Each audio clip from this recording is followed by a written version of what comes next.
Hello বন্ধুরা, dark চ্যাপ্টারের অমীমাংসিত ও রহস্যময় চ্যানেলে আপনাদের স্বাগতম।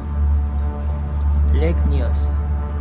আজকের পর্বে থাকছে লেক নিওসের রহস্যময় মৃত্যু নিয়ে, যা ক্যামেরুনের মানুষের মাঝে অজানা এক আতঙ্ক ছড়িয়ে দিয়েছিল। সেই রাতটি ছিল একদম সাধারণ। আফ্রিকার ক্যামেরুনের একটি ছোট্ট গ্রাম লেক নিওসের পাশে। সবাই নিজ নিজ কাজে ব্যস্ত। শিশুদের হাসি, পাখির ডাক, আগুনের ধোঁয়া, সব কিছুই স্বাভাবিক। তারপর হঠাৎ সব কিছু চুপ হয়ে গেল। আগস্ট 1986। পরের দিন সূর্য উঠল আর দেখা গেল প্রায় 1700 এর বেশি মানুষ মৃত। হাজার হাজার গবাদি পশু, পাখি, এমনকি পতঙ্গ পর্যন্ত নেই। না ছিল আগুন, না ছিল কোনো রোগ, শুধুই মৃত্যু, হঠাৎ করে, নিঃশব্দে।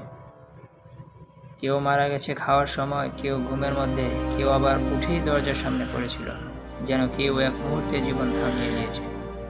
কী ঘটেছিল সেই রাতে? চলুন জানা যাক। লেক নিওস আগ্নেয়গিরির গহ্বরে গঠিত একটি হ্রদ, যা বহু বছর ধরে শান্ত, কিন্তু সেই রাতে এই শান্ত হ্রদ হয়ে উঠেছিল মৃত্যুর উৎস। বেঁচে ফেরা কিছু মানুষ বলেছে, হঠাৎ করে এক ধরনের গন্ধ, মাথা ঘোরা, তারপর অচেতন হয়ে যাওয়া, আর জেগে উঠে দেখেছে চারপাশে শুধুই লাশ।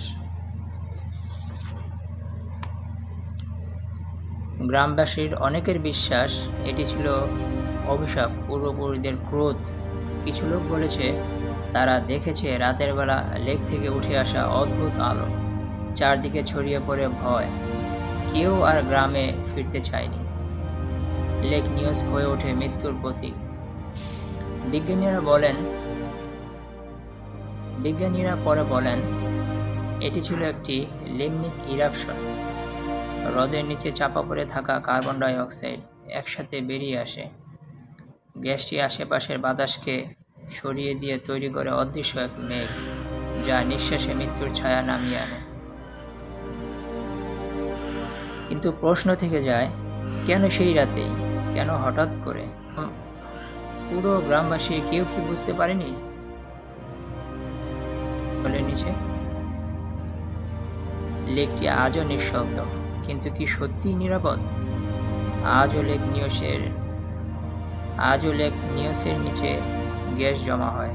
কেউ জানে না আবার কবে হবে সেই নিঃশব্দ মৃত্যু। এই হ্রদ মানুষকে গিলে নেয়, শব্দ ছাড়া, আলো ছাড়া, হঠাৎ করেই। এটা ছিল মৃত্যু, যে এসেছিল নিঃশব্দে, অদৃশ্য হয়ে, হঠাৎ করে, যেন অন্ধকার এক অধ্যায়ের সূচনা করতে। এই ছিল আজকের ডার্ক চ্যাপ্টারের আয়োজন। আসছি আবারও পরবর্তী কোনো বিস্ময়কর ও রহস্যময় ঘটনা নিয়ে।